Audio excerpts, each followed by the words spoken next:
তোমরা কি কখনো মায়াপুর ইস্কন মন্দিরের রাধা মাধবের রান্নাঘর দেখেছো? আজ আমি তোমাদেরকে দেখাবো। এই হচ্ছে রাধা মাধবের রান্নাঘর, আর এখানে হচ্ছে সবজি রাখার র্যাক।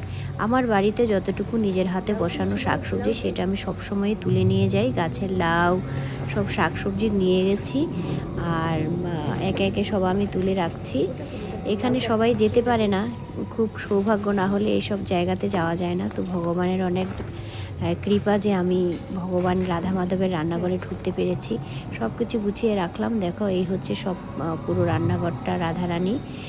আর ভগবানের বাসনপত্রগুলো খুব চকচকে করে মেজে রাখা হয়, সবসময় রেখে তুলে তুলে রাখা হয়। এইগুলো দিয়ে ভগবান রাধা মাধবের ভোগ পাড়া হয়।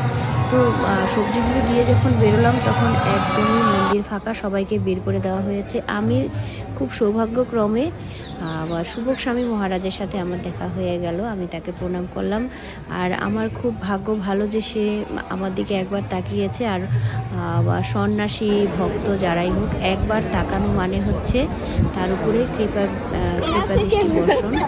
আর মায়াপুর মন্দিরে খুব বিদেশি ভক্তরা থাকে। বৃন্দার সাথে ওরা খেলা করছিল। বৃন্দা যখন খেতে বসেছিল ওরা ওদিকেই ছিল, খাচ্ছিল। আমরা মাঝে মাঝে প্রসাদ খেয়েছিলাম। আমরা সবাই দুষ্টুমি করলো, প্রসাদ খেলাম সবাই একসাথে।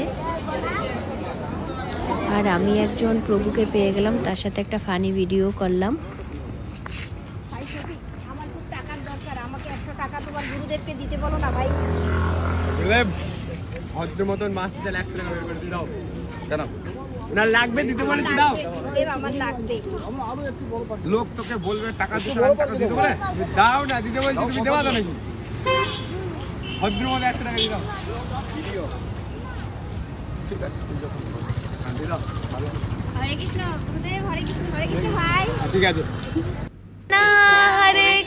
আমি কিছু গ্রন্থ কিনলাম, আর সেখানে মহামন্ত্রটা বললাম ওই মাতাজির সাথে। রাম হরে রাম, হরে রাম রাম হরে হরে, হরি বল হরি বল।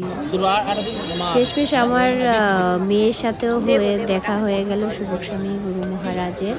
হ্যাঁ, তো তার হাত থেকে বৃন্দা একটা গ্রন্থ নিল।